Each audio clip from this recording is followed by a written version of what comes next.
Hey everyone, I'm Madonna Guy, and this is your tip of the day. So I was doing a little one yesterday or the day before that was about how we lay down memory, and when we have a negative frame of mind, how we can lay down our really good memories still in the survival or the stressful part of the brains.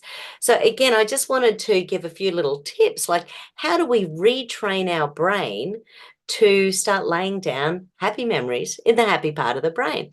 And part of it is when we start feeling negative, and maybe we just do this every day anyway to start training our brain. Pop our hands on our forehead. So I did this one with David yesterday, but what this does is brings the blood supply, the neuronal supply to the frontal cortex. And what that's going to do is allow you to problem solve things more easily. Another thing we can do is run our central meridian from the pubic bone to the chin a few times. This is a meridian that feeds the conscious brain. Another thing we can do is front back holding. So hold the front and the back simultaneously. This helps to create neuronal pathways from the front to the back of the brain.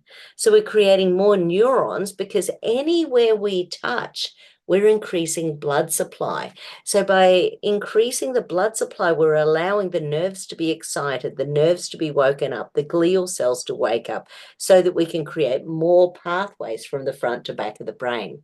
So every time we do these things, we are helping our brain to feel more calm, at peace, alive and well.